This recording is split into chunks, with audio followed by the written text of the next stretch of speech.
Some objects are more than just objects. They're vessels for energy and stories. Deep inside the Warrens' Occult Museum sits Annabelle, a Raggedy Ann doll locked in a glass case. The warning on the case, "Positively do not open," is no joke. Annabelle is considered one of the most haunted artifacts in the world. Her innocent, smiling face hides a darkness that's touched many lives. The doll looks harmless. Big button eyes, a triangle nose, a painted-on smile. But that's just a mask. Behind it is a history of terror and malevolent energy. People who see Annabelle often feel a chill, a sense of being watched. The energy around her is palpable, clinging to anyone who comes near. Why does a simple toy inspire such fear? It's the stories, the documented accounts of strange movements, chilling notes, and even physical attacks. Annabelle is a focal point for something inhuman, using her form to interact with our world and feed on fear. The more you fear her, the stronger her presence becomes. Standing before her case, you realize you're not just looking at a doll. You're staring into an abyss that stares back. Annabelle is a reminder that evil can attach itself to anything. The museum is filled with haunted objects, but Annabelle is the centerpiece. The glass case is both a prison and a warning. The stories surrounding her are warnings. Annabelle's legend endures because the darkness she represents feels all too real. Some things are better left undisturbed. Annabelle is a name that commands respect and fear. Her story is a cautionary tale for anyone who dares to challenge the unknown. Annabelle is more than a doll, she's a legend. And legends, as we know, never die. The story begins in 1970, when a mother buys a Raggedy Ann doll for her daughter Donna. Donna and her roommate Angie treat the doll as a cheerful piece of decor until things start to change. The doll moves on its own, appearing in different rooms. Only Donna and Angie have keys, but Annabelle is never where they left her. The unease grows as they find notes written on parchment paper they never owned, in a childlike hand. "Help us, help Lou." Lou, their friend, always distrusted the doll. He sensed something evil. Then, Donna finds the doll with red liquid like blood on its hands and chest. This is no prank. The girls realize they're facing something dark and real. Terrified, they seek help, desperate to understand the force that's invaded their lives. Annabelle is no longer just a toy, she's a conduit for something sinister. What started as a gift of innocence has become a nightmare. The girls' desperation is a warning. Some gifts come with a price. Annabelle's story is about to take a terrifying turn, and the doll is at the center of it all. Desperate, Donna and Angie contact a psychic medium who claims the doll is inhabited by the spirit of a young girl, Annabelle Higgins.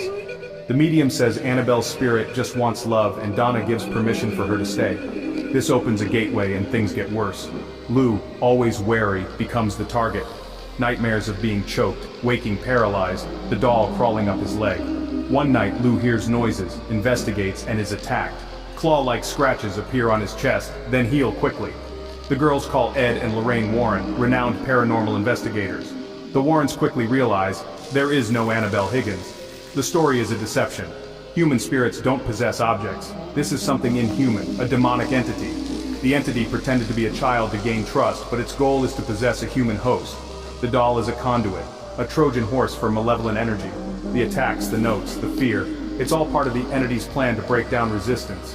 The scratches on Lou are a warning, a mark of evil intent. The Warrens know the doll must be removed immediately. Annabelle is not just haunted, she's a weapon for something far darker. The entity's manipulation is chilling, its power undeniable. The Warrens' intervention is the only hope to stop the escalation. The line between sympathy and danger has been crossed. The true nature of the haunting is revealed. The battle for control has begun. Annabelle's story is now a case of demonic infestation. The Warrens prepare to confront the darkness head-on. The doll's removal is urgent, before the entity claims a human soul. The stakes have never been higher. Annabelle's legend is about to grow. Annabelle's story is a web of terror, woven from the experiences of many. Donna and Angie's fear turned from curiosity to horror as the doll's presence grew. Lou, the skeptic, was physically attacked. His warnings ignored until it was almost too late. The entity targeted him because he saw its true nature. The attacks were calculated, meant to intimidate and silence. Even a priest, Father Cook, who blessed the apartment, was nearly killed in a car accident afterward. He saw the doll in his rearview mirror just before the crash. Lorraine Warren, a clairvoyant, described the energy as dense and evil. Looking at the doll was like staring into something inhuman. She warned never to mock or challenge Annabelle. The psychological scars lingered long after the doll was gone. The entity's reach extended far beyond the apartment. The pattern was clear: disrespect or disbelief provoked retaliation. The accounts are chilling reminders of the dangers of underestimating the paranormal. Annabelle's legend is built on real fear, real harm, and real warnings. The doll's power is not just in the stories, it's in the lasting impact on those who encountered her. The witnesses' experiences are a testament to the reality of the haunting. Annabelle is more than a legend. She's a living nightmare for those who crossed her path. The warnings are clear. Never underestimate what you don't understand. The consequences are all too real. Annabelle's story is a cautionary tale for the ages. Ed Warren drives Annabelle to his home, avoiding highways, fearing the entity's interference. The car malfunctions, engine cuts out, brakes fail, steering goes haywire. Ed sprinkles holy water on the doll to calm the activity. At home, the terror continues. The doll levitates, appears in locked rooms, and always seems to be waiting. The Warrens document every incident, with priests and researchers witnessing the phenomenon. A visiting priest mocks the doll and is later nearly killed in a car accident. He too sees Annabelle in his rearview mirror. The pattern is clear: the entity reacts violently to disrespect.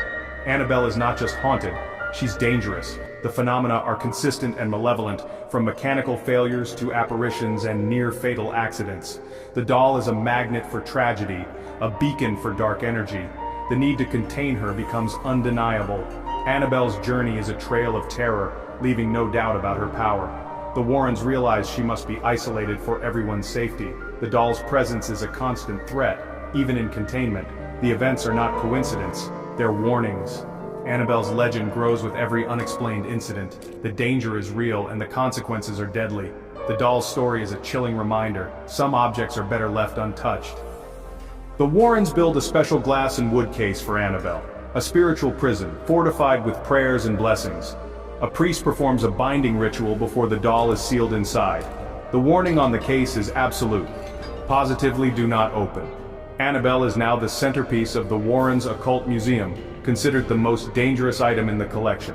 The room is regularly blessed, but the oppressive feeling remains.